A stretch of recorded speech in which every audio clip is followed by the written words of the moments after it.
सभी guest teacher साथियों को नमस्कार। साथियों, दिल्ली शिक्षा विभाग आए दिन एक से बढ़कर एक नए सर्कुलर ऑर्डर गेस्ट टीचर के खिलाफ निकालता ही जा रहा है। बीते कुछ महीनों पहले भी कुछ ऐसे ही सर्कुलर आए थे जो गेस्ट टीचर के पक्ष में बिल्कुल भी नहीं थे, जिनसे गेस्ट टीचर नाराज थे, नाखुश थे। तो भाई जले पे नमक छिड़कने के लिए कल एक और नए सर्कुलर ने न सिर्फ गेस्ट टीचर को झकझोरा है, बल्कि सीधे गेस्ट टीचर की भावनाओं पे ठेस पहुंचाया है। इन सभी सर्कुलर का गेस्ट टीचर पर क्या असर पड़ने वाला है, सारी बातें शेयर करेंगे। उससे पहले इतना तो क्लियर हो चुका है कि दिल्ली सरकार की गेस्ट टीचर के प्रति क्या नीयत है, दिल्ली सरकार गेस्ट टीचर के लिए क्या कर रही है, दिल्ली सरकार गेस्ट टीचर के लिए क्या कर सकती है और आने वाले दिनों में क्या करेगी। साथ में गेस्ट टीचर को अब अगला कदम क्या उठाना चाहिए। साथियों, अभी नहीं जगे तो फिर सोते ही रह जाओगे, कोई नहीं उठाएगा, किसी काम के नहीं रहोगे। इसलिए वीडियो को हर एक गेस्ट टीचर ग्रुप में ज़रूर शेयर करें, क्योंकि अब वो समय आ चुका है गेस्ट टीचर को एकजुट होने का, संभलने का और उठने का, जागने का। पीछे एक सर्कुलर आया था जिसमें लिखा था कि जो भी सेमिनार ट्रेनिंग होंगे उसमें गेस्ट टीचर की जगह परमानेंट को वरीयता दी जाए, यानी कि गेस्ट टीचर को ना भेजा जाए। सीधा उसमें लिखा हुआ था कि गेस्ट टीचर की ट्रेनिंग पर होने वाला खर्चा बर्बाद हो जाएगा, क्योंकि गेस्ट टीचर आज है कल नहीं है। मतलब यार 10 साल 15 12 साल की सेवा देने के बाद क्या दिल्ली सरकार को, दिल्ली शिक्षा विभाग को अब समझ में आ रहा है कि गेस्ट टीचर पर पैसा खर्च करना बेकार है? क्या गेस्ट टीचर स्कूलों में पढ़ा नहीं रहा? क्या उनको ट्रेनिंग की ज़रूरत नहीं है? और क्या आज से पहले ट्रेनिंग नहीं हुई थी? तो ऐसे सर्कुलर को लाने की क्या ज़रूरत पड़ गई शिक्षा विभाग को, सरकार को? दूसरी चीज़, कल जो सर्कुलर आया है उसमें क्लियरली मेंशन किया हुआ है कि जो भी सीबीएसई से रिलेटेड ड्यूटीज़ हैं उनमें गेस्ट टीचर को अवॉइड किया जाए, गेस्ट टीचर को उनमें नहीं इन्वॉल्व किया जाए। सीधी सी बात है, सर्कुलर सीबीएसई की तरफ से नहीं है बल्कि दिल्ली शिक्षा विभाग की तरफ से है। तो सीबीएसई को ऐसा नहीं लगता है, लेकिन दिल्ली सरकार को लगता है कि भैया गेस्ट टीचर को सीबीएसई की ड्यूटी नहीं सौंपी जानी चाहिए। रीज़न क्या लिखा था कि गेस्ट टीचर कब टर्मिनेट हो जाता है, कब रिलीव हो जाता है, ऐसे में इनको इतनी बड़ी जिम्मेदारी देना सही नहीं है। तो भाई इससे पहले क्या जिम्मेदारी नहीं ली थी? क्या इससे पहले किसी गेस्ट टीचर ने अपनी जिम्मेदारी निभाई हो और वो फेल हुआ हो? जब गेस्ट टीचर अपनी सेवाएं दे रहा है 12 14 सालों से, तो अचानक से ऐसे सर्कुलर की क्या ज़रूरत पड़ गई? आखिर ऐसे सर्कुलर क्यों निकाले गए? साथियों, पीछे भी आपने देखा होगा जब हमारे भूतपूर्व डायरेक्टर साहब हिमांशु गुप्ता जी स्कूलों में औचक निरीक्षण सरप्राइज जब वो विजिट करते पाए गए, तो उनके 2 स्टैंड देखे गए थे। परमानेंट साथी को ट्रांसफ़र कर दिया दूसरे स्कूल में, लेकिन गेस्ट टीचर को तुरंत टर्मिनेट कर दिया। परमानेंट साथी की बड़ी सी गलती में भी उन्हें सेम गलती मान लीजिए गेस्ट टीचर ने भी किया, परमानेंट टीचर्स ने भी किया। तो परमानेंट टीचर्स का टर्मिनेट और इधर उधर तबादला कर दिया, लेकिन गेस्ट टीचर की सीधा सेवा मुक्त कर दिया उनको। मतलब इतना गंदा सेंस कि भाई एक ही गलती में एक की तो आपने ज़िंदगी जॉब भी छीन ली और दूसरे को ट्रांसफ़र किया है। ये मानसिकता अब दिल्ली सरकार की हो चुकी है, दिल्ली शिक्षा विभाग की हो चुकी है। और अब दिल्ली शिक्षा विभाग को, दिल्ली सरकार को लगता है कि गेस्ट टीचर के बिना हमारे स्कूल चल सकते हैं, इनकी कोई ज़रूरत नहीं है।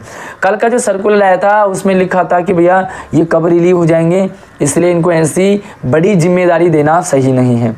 तो मैं सीधा सा दिल्ली शिक्षा विभाग से पूछना चाहता हूँ, सभी गेस्ट टीचर पूछना चाहते हैं कि स्कूलों में 9th 10th 11th और 12th ये चारों क्लासेस सीबीएसई के अंडर में आते हैं, तो क्या इन चारों क्लासेस में क्या गेस्ट टीचर पढ़ाएगा नहीं?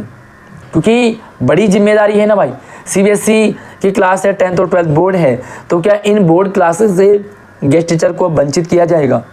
क्या नहीं किया जाना चाहिए? अगर एक तरफ आप उनको ड्यूटी वगैरह के लिए कह रहे हो कि जिम्मेदारी वाले काम है, तो क्या यहाँ पर उनको 9th 10th 11th 12th पढ़ाने के लिए वो सही है? अगर वो पढ़ा रहे हैं तो फिर ड्यूटी उनसे क्यों छीनी जा रही है? दूसरी चीज़, क्या सबसे बड़ी जिम्मेदारी होती है स्कूलों में जो बड़े चार्जेज वगैरह होते हैं, मिशन बुनियाद के चार्जेज हो गए, मिशन मैथ के चार्जेज हो गए, टाइम टेबल वगैरह के चार्जेज हो गए, बड़े बड़े चार्जेज जो है गेस्ट टीचर संभाल रहे हैं। भाई लोगों, आप कमेंट में ज़रूर बताइए कि आपके पास कौन कौन से बड़े चार्ज हैं।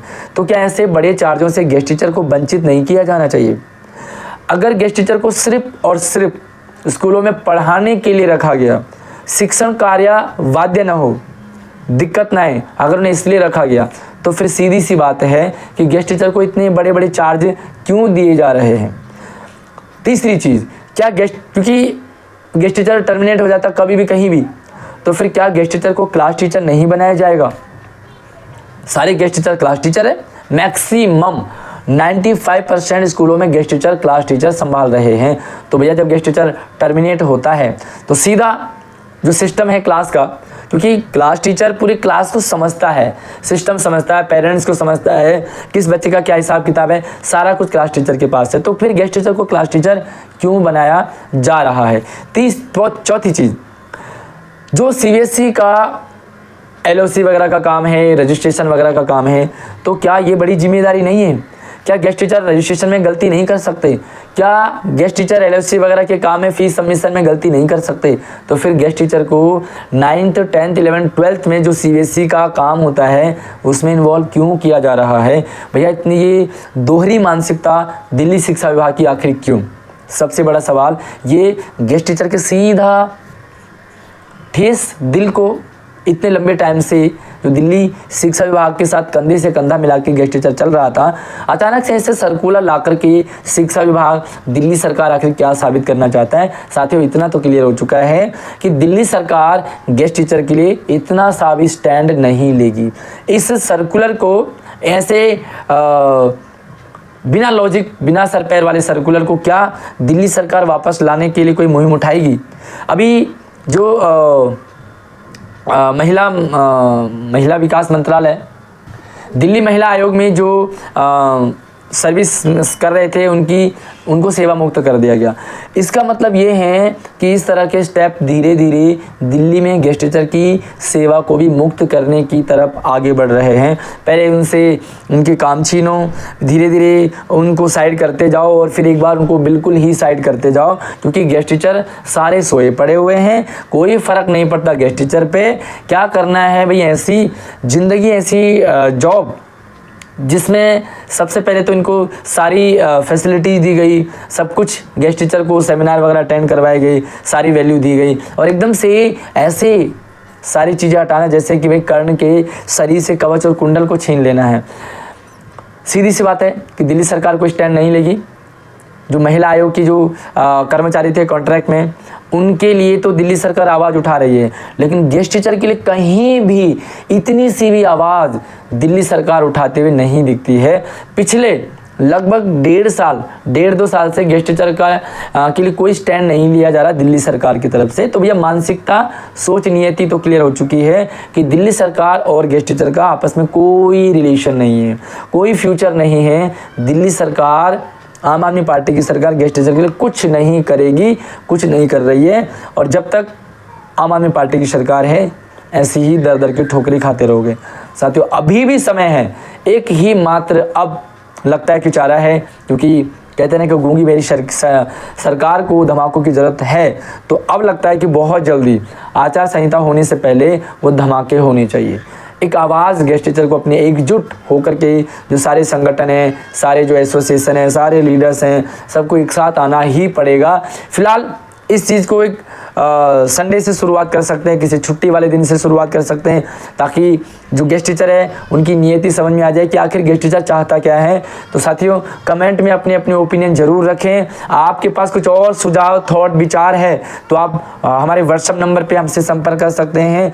WhatsApp number, Instagram ID video के डिस्क्रिप्शन में है, लेकिन वीडियो को ज़्यादा से ज़्यादा शेयर करें, ताकि गेस्ट टीचर्स के पास ज़्यादा समय नहीं है। बस जल्दी हमें एकजुट होना ही पड़ेगा, क्योंकि अगर नहीं हुए तो साथियों पहले नॉन सीटेट वाले हटे, फिर लो वर्किंग डेज वाले हटते गए, और धीरे धीरे भैया हटते जाएंगे और कोई स्टैंड नहीं ले पाएगा। एक बार जॉब से साइड हो गए तो ना आप कुछ कर पाओगे और ना आपके लिए कोई कुछ कर पाएगा। साथियों एकजुट होना ही पड़ेगा। बाकी अपनी राय ज़रूर रखें, लेकिन वीडियो को ज़्यादा से ज़्यादा शेयरिंग करें।